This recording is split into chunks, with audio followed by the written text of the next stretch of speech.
Broadway's My Beat, from Times Square to Columbus Circle, the gaudiest, the most violent, the lonesomest mile in the world.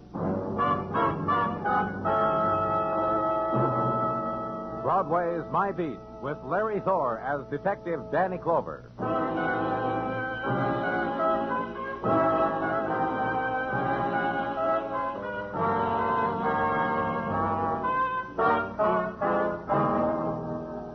Winter begins its long dying, and Broadway reacts to the process about the same as anywhere else, with a kind of joy, with a smile touched off by the little warmth left inside. Except on Broadway, there will be things to remember.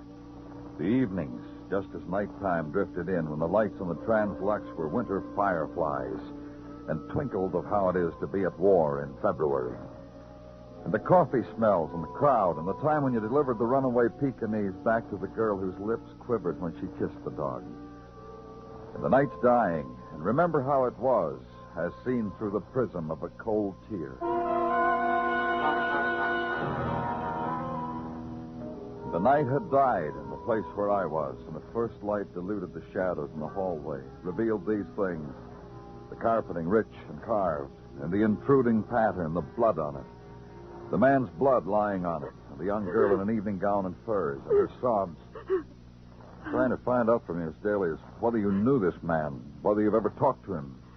Whether there's a reason why he should be dead in front of my door. That's right. From what I can tell, this man was beaten to death. The way he's lying, he probably struck his head against this wall here where there's blood. Well, I told you all I know about it. Tell me again. Well, I was on the town, nightclubs, parties, you know. Go on. Well, I came home. I saw this man who delivers milk. His identification says his name is Raymond Grant. Do you know him? Did you have talked to him? You keep asking me that. I told you that. I came home and You I came saw... home alone? Yes. I always come home alone, Mr. Clover. It's a good deed I do myself whenever I go out. I came home alone and I found this man. He was lying just as he is now. You went into your apartment, called the police. Yes. What do you do, Miss Daly? I study history, Mr. Clover. I'm a graduate student at the university. How long ago did you come home, Miss Daly? I don't know. Half hour, 20 minutes or more. I don't know. About that, huh? I'd say this man was killed just a little while before you got here. I'd say that... Oh, please. And finally, shock that has drifted on the flow of dawn ends its search and touches the bare shoulders of the girl. She draws the fur close about her throat, and it ripples with her trembling. And death lies still across her threshold, barring the way to her darkened room where sleep is, where there's an end to shock, where night's gaiety can be dreamed again. And when the attendants come and take away their dead, the trembling is still on the girl. And the shock, frozen now in her eyes, shapes a wall against further questioning. Try to help her into her room, be pushed away. Yeah. So leave her for a later time.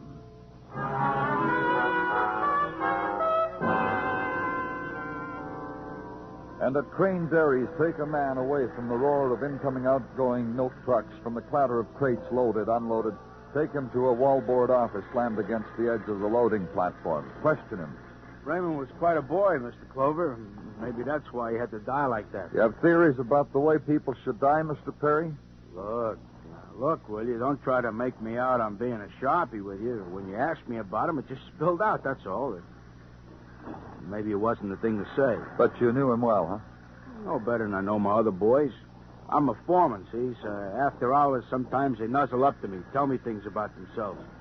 So I'll look on them with kindness when rescheduling time comes up. Raymond Grant did that to you, too, huh?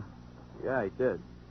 Well, look, Mr. Clover, the boy's dead. I won't feel right if I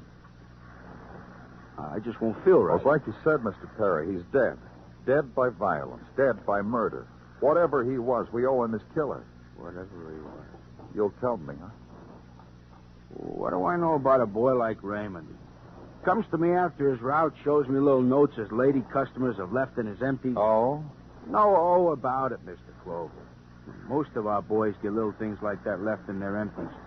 But with Raymond, there was a kind of different slant. More personal, maybe. Did he tell you who they were from?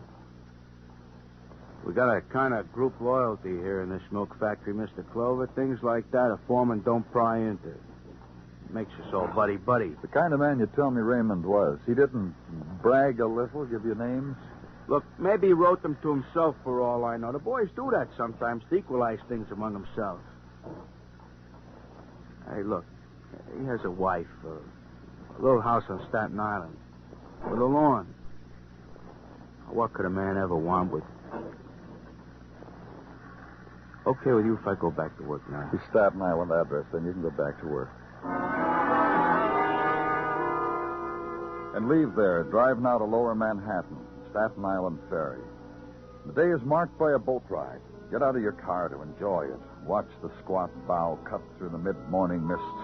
And near the other side, not be able to resist the hand wave to the sailor lounging against the rail of the tramp steamer and get a grin in return. The ocean voyage is over.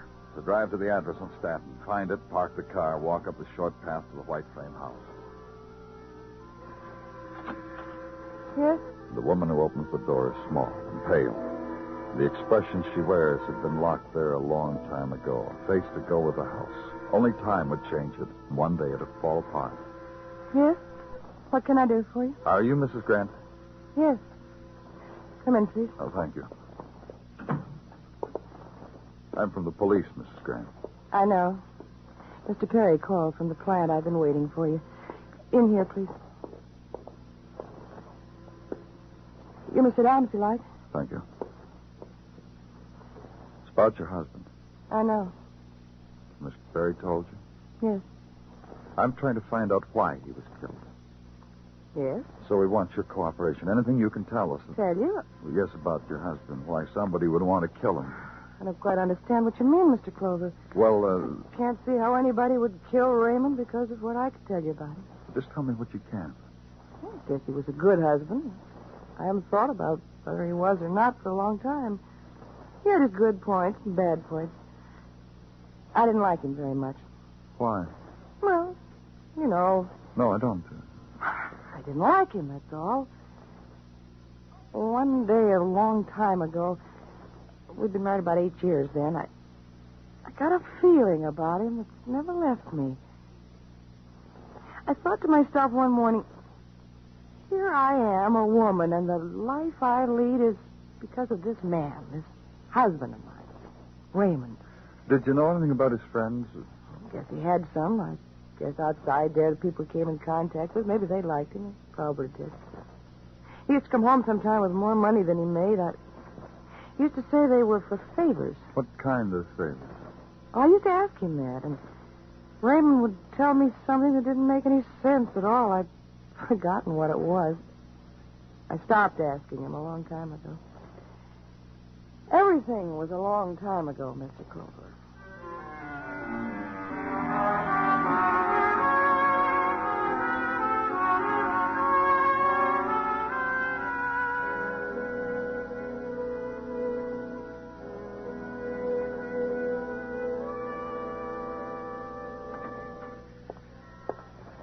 I brought you some tea and bagels, Danny, for your 4:10 dunking.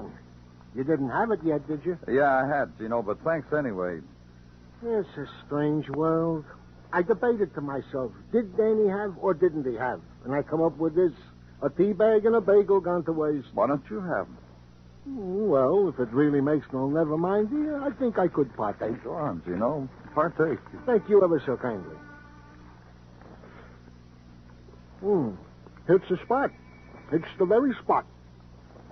Danny, I will have to walk home to re-whet my appetite. Do you bring me anything else, Gino? Goes without saying. Well, whenever you think it's the proper time.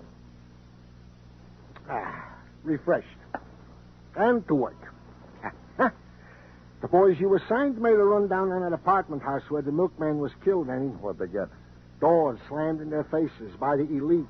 Bawling kids thrust into their arms while governesses and maids racked their brains for a memory of said milkman. Ergo. Ergo.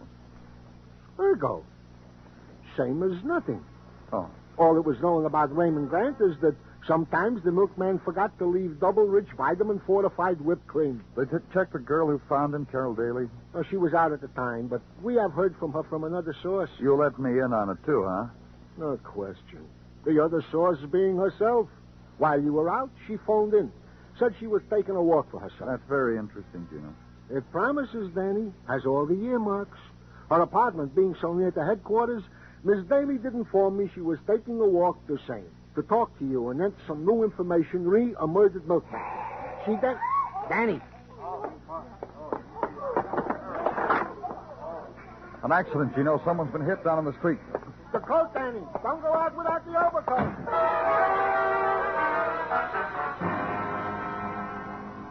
And out to the street. The swarm had gotten there before I did. The gatherers upon violence, shoulder to shoulder, and surround shock with faces.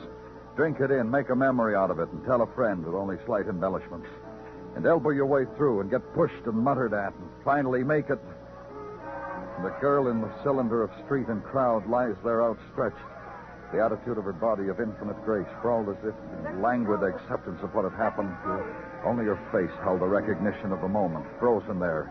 The pearl of blood at her lips. Her name was Carol Daly.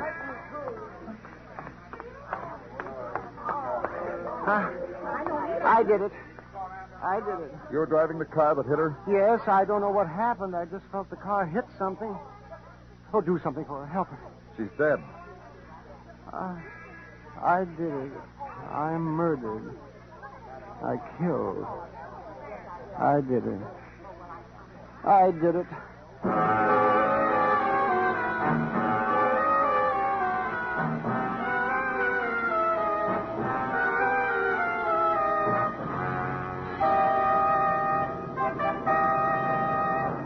You are listening to Broadway Is My Beat, written by Morton Fine and David Friedkin, and starring Larry Thor as Detective Danny Clover.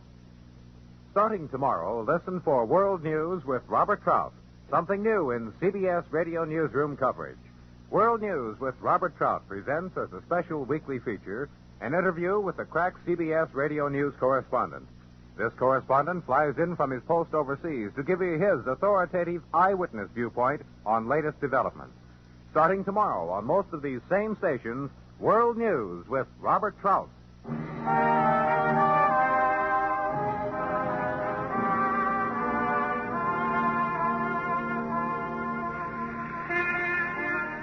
The twilight drains off Broadway, flows down the side streets, gathers, lingers for an instant on the three edges of the steel island, and the neon explodes. The spectacular strike fire. The mists are threaded now with scarlet, and the beckoning to night has begun. It's the end of a February day. You can go home and die with it, or you can fling yourself into the nighttime, let neon stun you, let the loudspeaker music sob for you. The little crepe paper man dolls will dance for you at the end of their unseen strings. You have a choice, kid. Make it before the poised shadows make it for you. In the office at headquarters, switch on the overhead light against the waiting darkness. The man's face is more clearly seen now. The sallow light falling on the terror of what had happened to him. The running down of a girl in the street. The killing of a girl named Carol Daly. Do we need the light? It's getting dark, Mr. Blair. Oh, yes, of course. I hadn't noticed. You can tell me about it now. Well, I don't know. I don't know. My wife, please call her. Ask her to come to me. We've done that, Mr. Blair. You asked us to before. Oh, I forgot. I'm sorry. I forgot I'd ask you. You see, the shock and the horror of what I've done. Well, she's coming. My wife's coming. She's driving down. It'll only take a little while longer. You see, I depend on her for so many things. I'm not ashamed to say it, Mr. Clover. Huh? I'm lost without her. Myra is half my soul, half my being. I'm not ashamed of She'll it. be here. What do you do, Mr. Blair? Business, professional? Well, both, I guess. I think you could call it both. I have a travel agency. It's downtown near the Battery. Blair's Travel Agency. I arrange tours and cruises. Did you know Carol Daly, the girl you killed? Oh, no. I was just driving home. The traffic seemed so slow. I pulled out from the back of another car, and that girl, well, she must have darted right into me. The sound, as if she threw herself against my car. That lovely girl. I didn't see her. I swear I didn't see her. It's all right, Robert. I'm here. Don't cry, Robert. Please, don't cry. Mrs. Blair, I want to take him home. What must I do? the charge will be manslaughter, Mrs. Blair. Involuntary. We have our lawyer. You can reach us any time. What must I do to take him home? You can post bond pending the hearing. Arrange for it, please. Don't look that way, Robert. Not in front of... It'll be all right. You're going home. With me, Robert. And turn Mr. Blair over to Sergeant Battaglia, pending the posting of bond. Then leave headquarters, have dinner, go home. Spend the evening in the familiar room with a few familiar things. Pick up a novel you've been promising yourself to read, and not read it because of the fleeting thoughts that intrude themselves. The image of a man dead in a hallway, of a young woman broken and huddled in the street, and in the morning the novel still lies on the arm of the chair where you slept.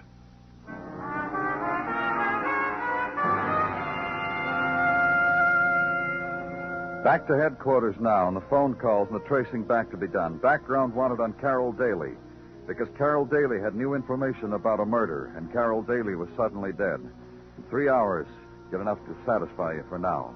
Carol Daly, no parents, 22 years of age. Carol Daly, student, graduate student of history at the university. Go there, see a student assistant, see a registrar, see a dean. Be told finally that as a graduate student, Miss Daly spent most of her time in the Hayward Memorial Library working on a thesis with a Mr. Pierce, aisle 16, chair 12. Mr. Pierce, maybe you ought to know something. Hayward Memorial Library frowns on this sort of thing. Only last week... I'm from the police. The stacks on criminology are down that aisle. Know that one. You have trouble, ask the librarian. She was born to suffer being helpful. We could talk here quietly among scholars or at headquarters where they... What's the code?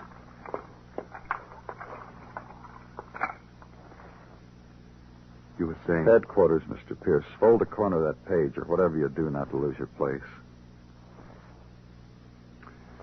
Carol Daly, huh? That's right. Milkmen are killed on her doorstep, and she dies from the power and action of 8 cylinders. Requiem for Carol Daly. That's the size of the tear you shed for her, huh, Pierce? Give me the time for a little research, and I'll annotate you a lament that'll break your heart. You were working with her on a thesis. Someone blabbed that. Did he give you dates? Anti-Carol? Post-Carol? No, so you do it, huh? Anti-Carol was all raccoon and hip flasks. Post-Carol was what you said.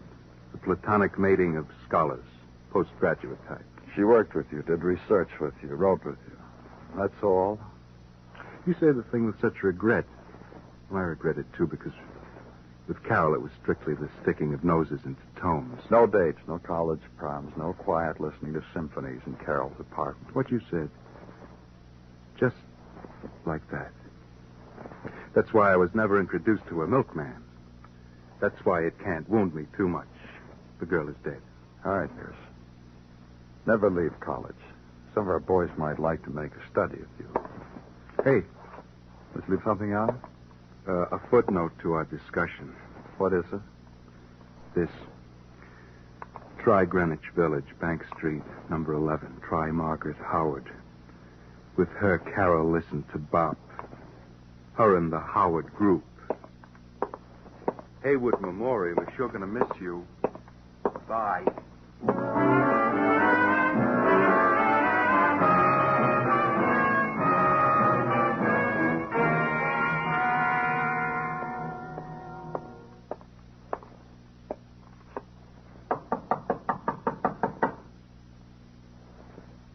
Miss Howard?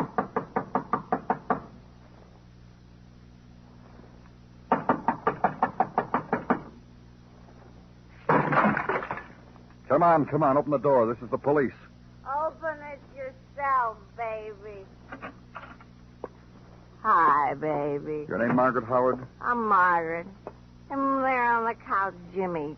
She, that one, Babs. Oh, they're gone. All of them gone. Looks like the place you've been having a party here, Miss Howard. You like tequila, baby? I like tequila and no tequila. You bring in You hear me through the door? I said I was from the police. lemon and salt and no tequila. And friends who walk out on me. But I got you, baby. Well, I got you, baby. Who are you, baby? Look, Miss Howard, No reaction, huh? Yeah, it's a lousy party. Hardly worth anything at all. 3-day party that lays an egg in a few hours. No booze. No friends. Who are you? You know a girl named Carol Daly? She's a stinker. Carol's a stinker. Carol's a stinker. La, la, la. She's dead. You're gonna turn pink and green in a minute. Float away under the door, aren't you? She's dead, Miss Howard. Carol? You're a liar. Liar. You're gonna turn pink and green. Get away. Get away from me, you. Get away. We better do it this way, Miss Howard. Martin, baby. Baby, you're loaded, honey. This isn't happening to you. Someone's dragging you across the room, honey. Fresh, cold city water, Miss Howard. Won't hurt a bit.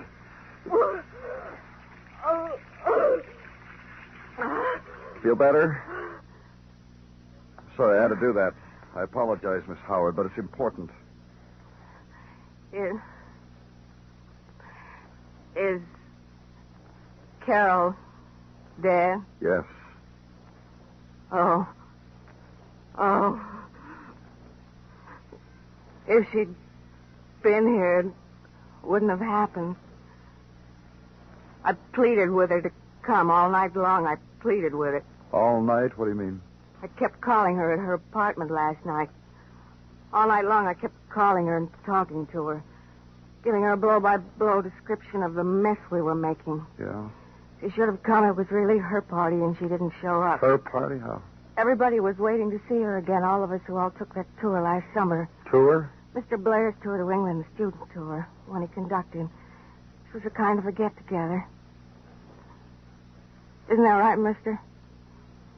She would have come here, she'd be all right now. Wouldn't have happened to her.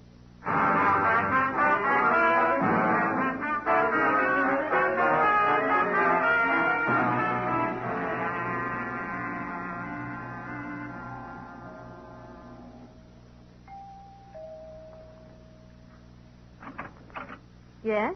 What is it? I'm Danny Clover, Mrs. Blair. We met in my office. Yes, what is it? Is your husband home? He's resting. I'm afraid I have to ask you to disturb him. It's very important. I'll ask him whether he'll see you. Wait here.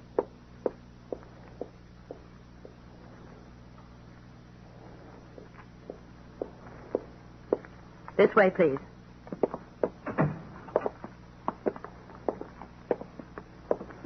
Don't let him upset you, Robert. Oh, hello, Mr. Clover. Mr. Blair? What is it you want to talk to Robert about? About Carol Daly. We told you in your office, Mr. Clover. Our lawyer's handling it. That's right, you did. Myra, I'll be all right. You don't have to stay. I'll just send this man home, Robert. I'm afraid not, Mrs. Blair. If you want to stay here and listen to what I have to say to your husband, that's up to you. Now, Myra, please. I'm going to stay, Robert. What kind of wife do you think I am? What do you want, Mr. Clover? I told you I want to talk to you about Carol Daly. Well, Myra and I have agreed we'll do everything for a family that we can within our means. Miss Daly had no family. But you knew that, didn't you? Well, I told you. You knew that, didn't you? How could Robert have possibly known that? Tell her, Mr. Blair. Myra. Well, how? How? Myra, I knew her. You knew Carol Daly? Yes. Last summer, your husband conducted a student tour of England. Carol Daly was one of the students. Yes, Myra, that's right.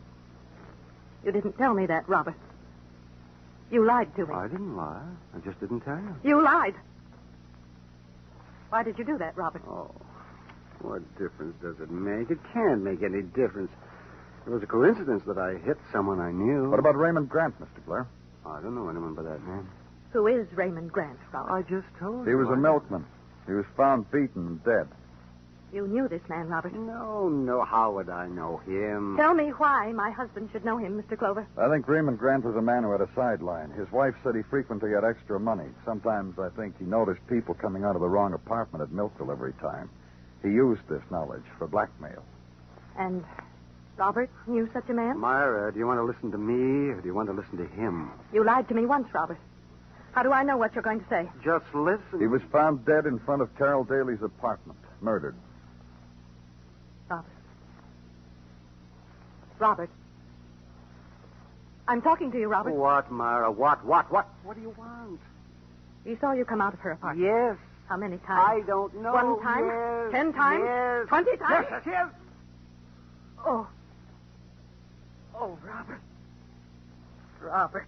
He found out who you were, that you were married. He blackmailed Yes! you. That girl must have loved you very much, Mr. Blair, to have lied to me, not to have told me that you were the killer. She wanted to tell you then, but I was standing in back of that door when you were talking to her. If you had walked into her room, I would have killed you, too. I see. After you killed the man, you made her get into her evening clothes and say she just returned from a party. She never left the apartment. I found that out a little while ago. She wanted to tell you then, but I wouldn't let her. She didn't love me. She got away from me and tried to get to you. That's why I ran her down. Oh, Robert. Robert. Why do you cry, Myra? Because a girl is dead? Because a man is dead? You lied. You lied. Well, that's why you cry, huh? Not for the man, not for the girl, and not for me. Oh, poor Myra. I lied to her. Well, listen to this, Myra. I found a young girl who I loved. And so I lied to you. And be happy. Now you have something to grieve about. Let's go, Mr. Clover.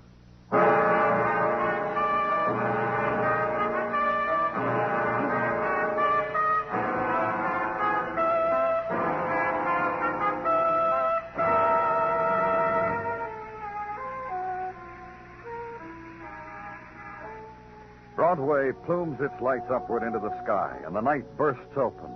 The swarm starts its dance down the canyon streets, and the little man stalks the heels of a drunkard. The place of darting eyes and crowd and mob and people with empty hands. It's Broadway, the gaudiest, the most violent, the lonesomest mile in the world. Broadway, my beat.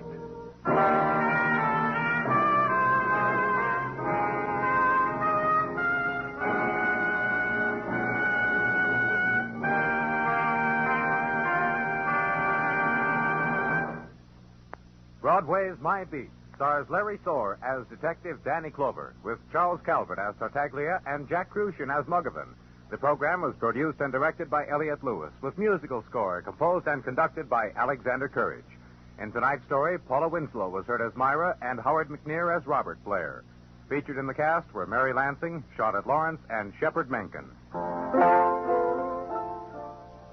Youthful actor Dean Stockwell plays his original screen role when Lux Radio Theater dramatizes Kim by Rudyard Kipling this Monday night on CBS Radio. Don't miss this outstanding story of India as seen through the eyes of a young traveler and a Tibetan pilgrim this Monday night on most of these same CBS radio stations. Remember, it's your next attraction on Lux Radio Theater.